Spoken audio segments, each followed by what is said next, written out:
Prabhutananda Shadvaiti Grada Shasti Bhakta Vrinda Hare Krishna Krishna Krishna Hare Hare Hare Rama Rama Rama Hare Hare. Shri Gurudev Ki Jai. Alright, so we're going to hear some of Gurudev's commentary on Vilakusumanjali, the first and second verses.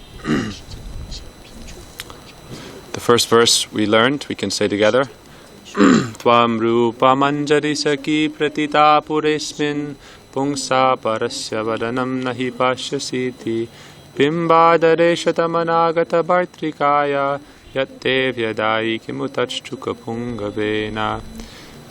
So then in the commentary of Srila Gurudev on the first and second verses, Srila Gurudev describes the pastime that occurred in relation to this sloka and also the next sloka, and it's very sweet.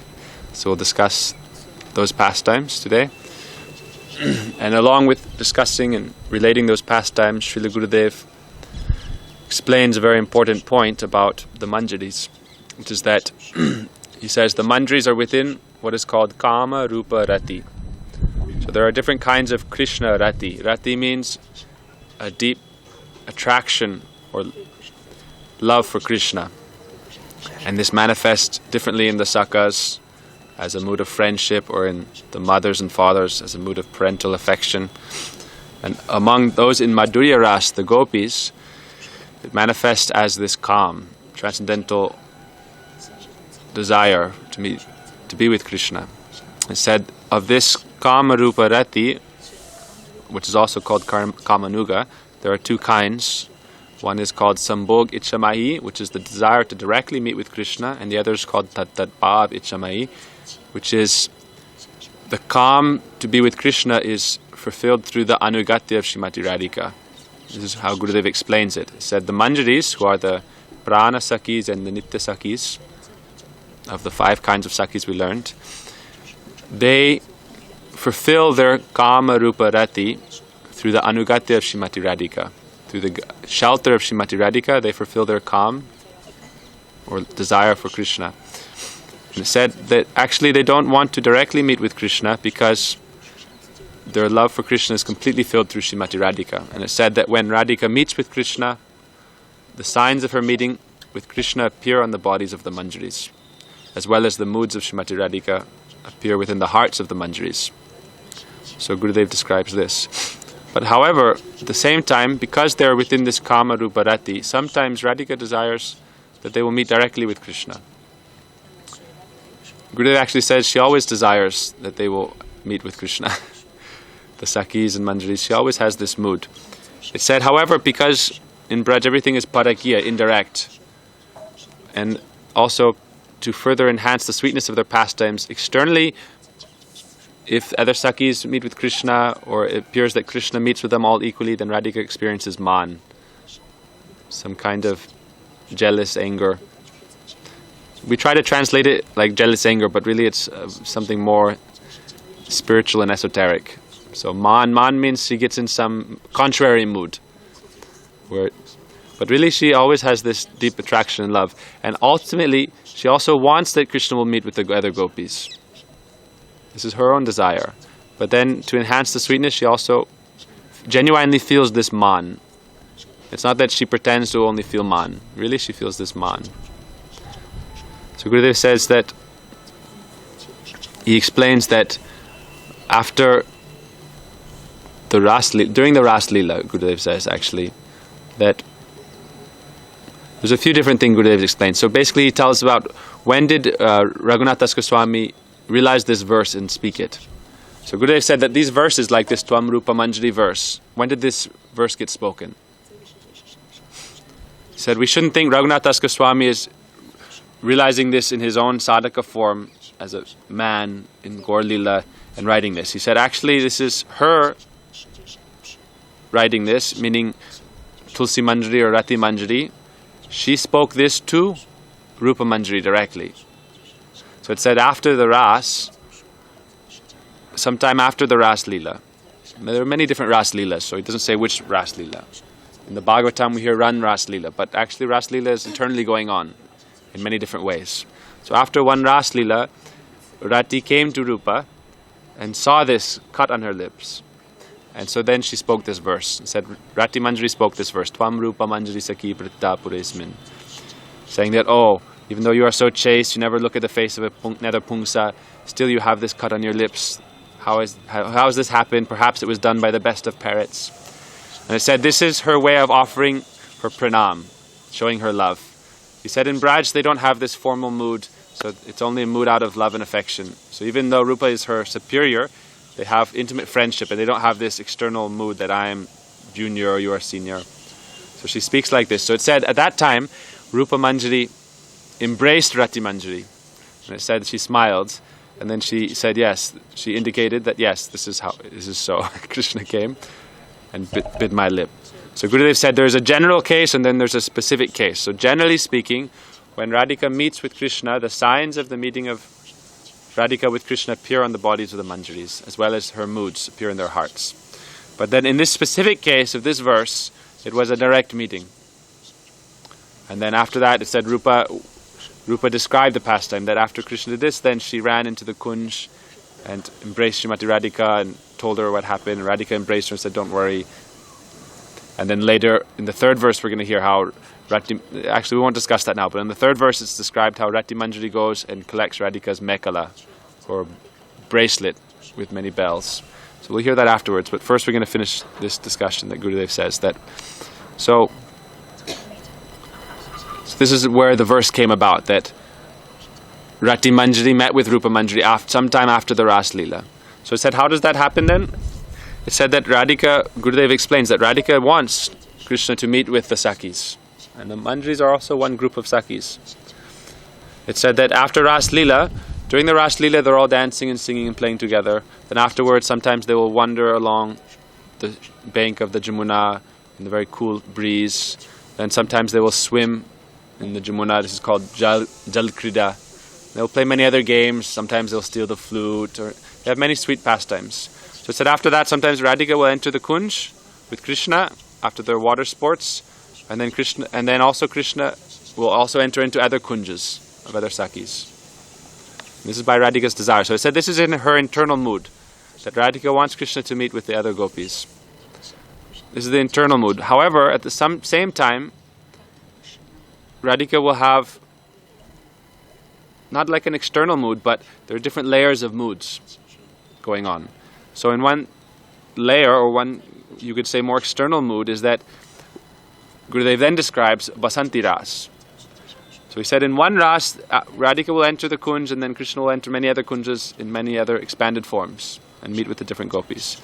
So then Gurudev describes at Basanti Ras, in Govardhan, Radha was dancing with Krishna, and Krishna was also dancing with all the gopis.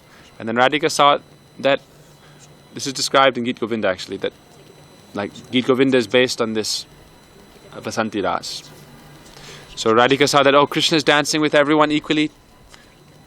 He's also dancing with me, but he's dancing with all the other gopis as well, as if they're equal to me.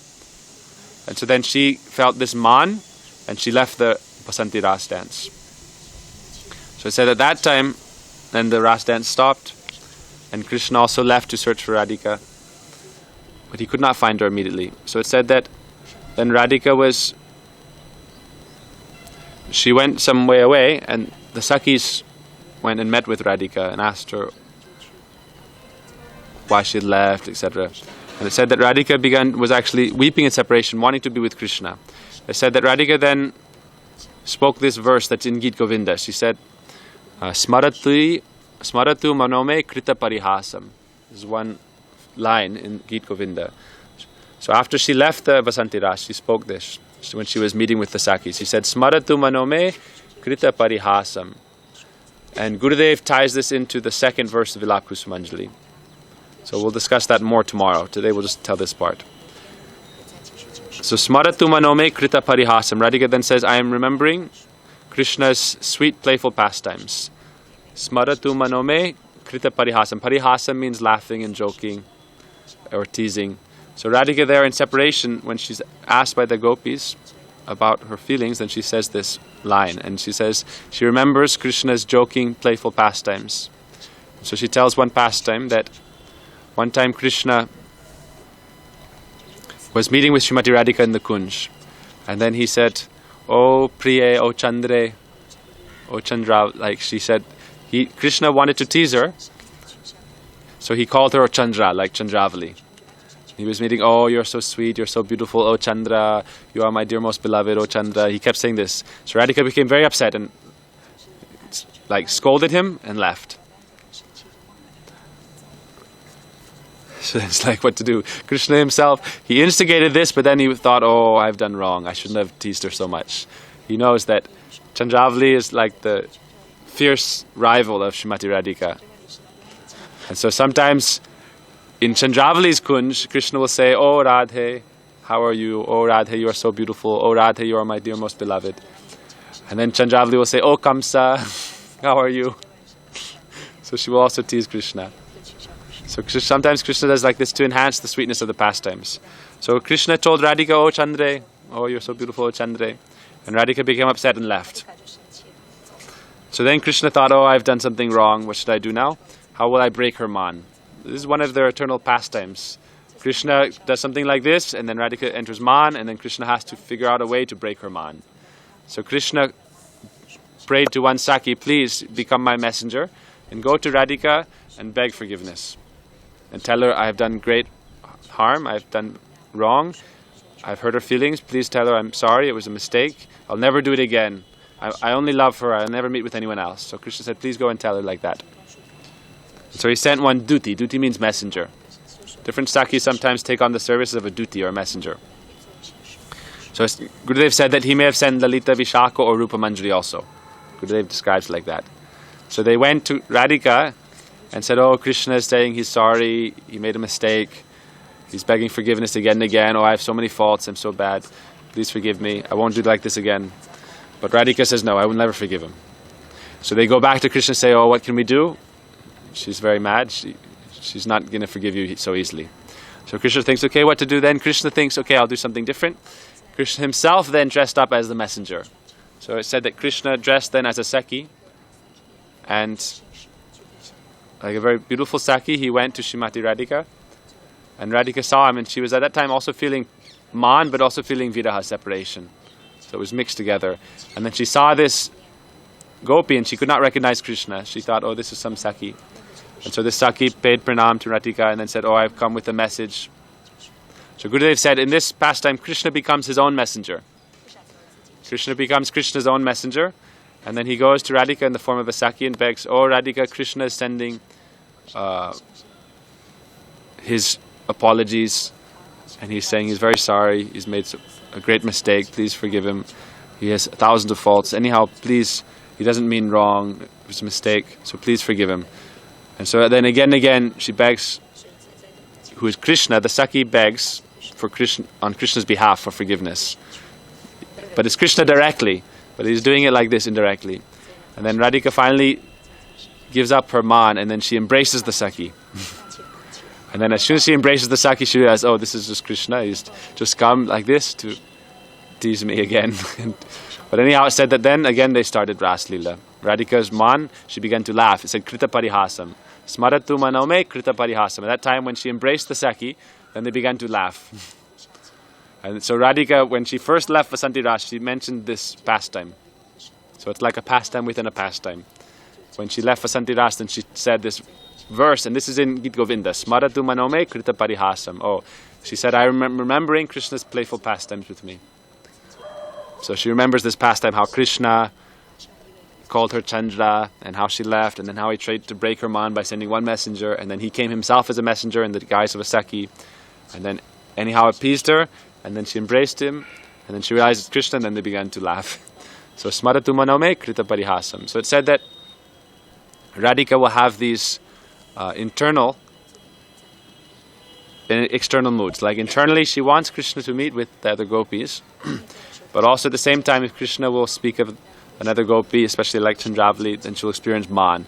Or if she sees Krishna dancing with everyone, then she will experience some man. So Gurudev speaks like this. So we'll just read the second verse really quick.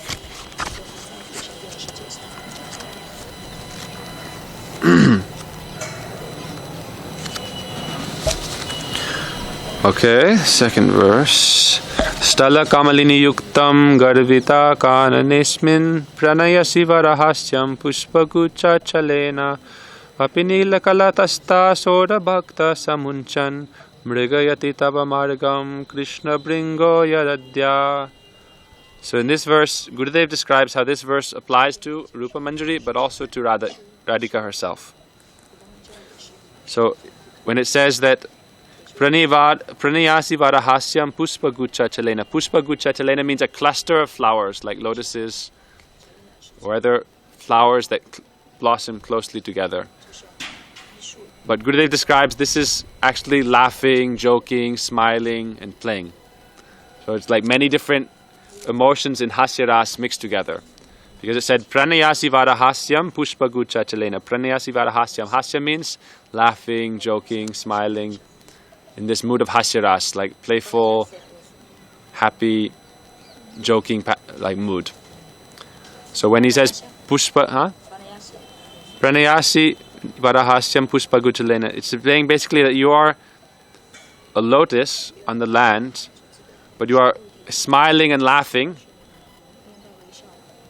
amidst a bunch of many new blossoms of flowers.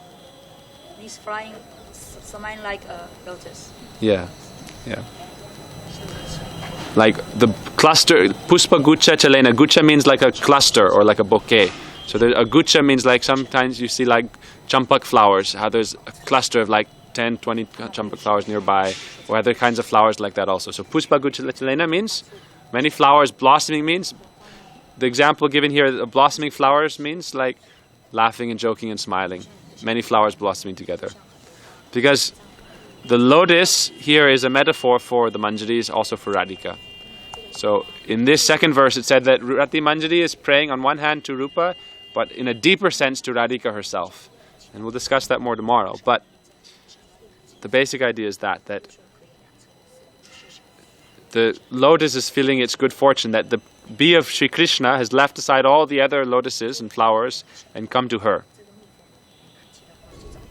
So that's why Raghunath is saying, oh, you have every right to be proud. Because that Krishna bee, he has left all the other flowers, which are very fragrant, and he is only coming to you. So that's why this verse, externally, it replies to Rupa Manjari, because in the first verse she already said how Krishna came and met with Rupa. So therefore here he's saying, oh, you are like a lotus that grows in the land. Stala Kamalini means you are a lotus that grows in the land. And the bee of Krishna, Krishna Bringo, who is like Madhusudan. Madhusudan means he who is always seeking honey or nectar. And so flowers have nectar and bees come from one flower to another and collect this nectar. So this is why Krishna is described to be like a bee, and the gopis are described to be like flowers, because Krishna is always seeking out the flower and tasting the nectar of all the different flowers. So therefore it said that externally this refers to Rupa Manjari, because Krishna left all the other Manjaris and he came to her. But then in a deeper sense this refers to Srimati Radhika, and there's a sweet pastime about that we will hear tomorrow. Vanchakopadrupasya kripasindhubhyo vichaptitanam pravanibhyo vishnubhyo namo namaha.